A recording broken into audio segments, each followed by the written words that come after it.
Ucraina, ospedale pediatrico colpito da missile russo. ONU, crimine di guerra. Un missile russo ha colpito l'ospedale pediatrico Okhmadit di Kiev, provocando la morte di 4 bambini. Daniel Bell, rappresentante dell'Alto Commissariato ONU per i diritti umani in Ucraina, ha confermato l'attacco, indicando che è stato causato da un missile da crociera KH-101. I servizi di sicurezza ucraini hanno trovato frammenti del missile sulla scena. La Russia nega la responsabilità, sostenendo che l'ospedale è stato colpito dai detriti di missili antiaerei ucraini, senza fornire prove. Dall'inizio dell'invasione russa, 559 bambini sono stati uccisi e 1449 feriti. Joyce Msuya dell'ONU ha ricordato che gli ospedali hanno protezione speciale ai sensi del diritto internazionale umanitario e ha definito l'attacco un crimine di guerra.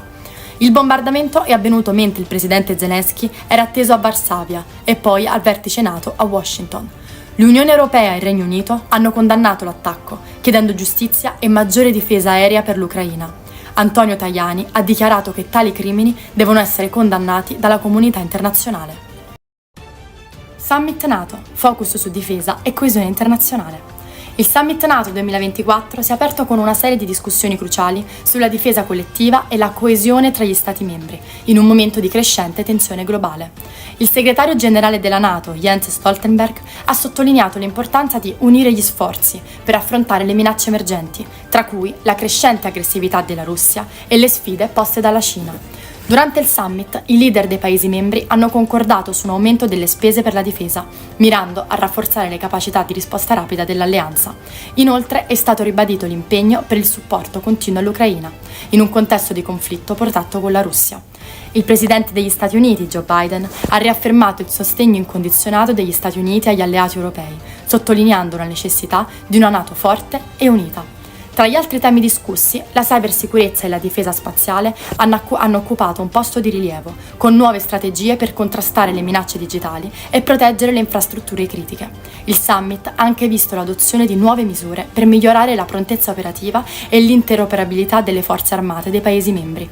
In chiusura, i leader hanno ribadito l'importanza della solidarietà e della cooperazione internazionale, sottolineando che la forza della NATO risiede nella sua unità e capacità di adattarsi ai cambiamenti del panorama globale. Rapina a Roma, colpi di pistola in un centro commerciale, ladri in fuga. Una rapina si è verificata oggi in un centro commerciale a Roma, dove i ladri hanno esploso alcuni colpi di arma da fuoco prima di darsi alla fuga. L'incidente è avvenuto nel popolare centro commerciale Roma Est, generando momenti di panico tra i clienti e il personale presente. Fortunatamente non ci sono stati feriti durante l'episodio, ma l'evento ha lasciato un clima di paura e tensione. Le forze dell'ordine sono subito intervenute sul posto, avviando le indagini e organizzando posti di blocco nelle aree circostanti per cercare di catturare i malviventi, che sono tuttora in fuga. Le autorità stanno esaminando i filmati delle telecamere di sicurezza e raccogliendo testimonianze per identificare i responsabili. La polizia ha invitato chiunque abbia informazioni utili a farsi avanti per contribuire alle indagini. Nel frattempo, la sicurezza è stata rafforzata nei principali centri commerciali della capitale per prevenire ulteriori incidenti simili.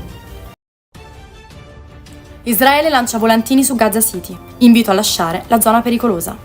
Israele ha iniziato a distribuire volantini su Gaza City, avvertendo gli abitanti di spostarsi verso sud per evitare aree pericolose. L'iniziativa è stata giustificata con la necessità di garantire la sicurezza dei civili, invitandoli a dirigersi verso zone umanitarie più sicure.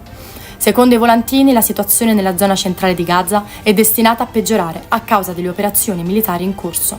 Il governo israeliano ha sottolineato che l'operazione mira a minimizzare le perdite civili durante gli attacchi mirati contro obiettivi militari di Hamas.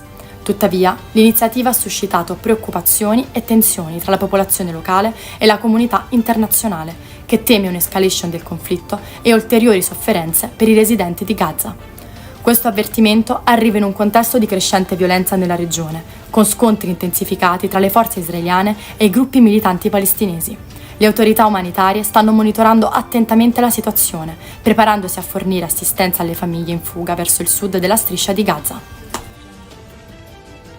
Limita le intercettazioni, proposta di legge in discussione. Il Parlamento italiano si prepara a discutere una proposta di legge che intende limitare la durata delle intercettazioni a 45 giorni, escludendo però i casi legati a mafia e terrorismo. La proposta avanzata dall'onorevole Zanettin mira a porre un freno alla proroga illimitata delle intercettazioni, che ha suscitato numerose critiche negli ultimi anni. Secondo i promotori, la nuova normativa permetterebbe di garantire maggiore privacy ai cittadini e ridurre i costi delle indagini, senza però compromettere la sicurezza nazionale. Le intercettazioni potranno essere prorogate oltre 45 giorni solo in casi eccezionali che riguardano la lotta alla criminalità organizzata e al terrorismo, dove la necessità di strumenti investigativi prolungati è evidente. La proposta ha già generato un dibattito acceso tra le forze politiche e gli esperti del settore. Alcuni sostengono che la limitazione possa ostacolare le indagini su altri gravi reati, mentre altri vedono in questa misura un passo importante verso un equilibrio tra sicurezza e rispetto delle libertà individuali.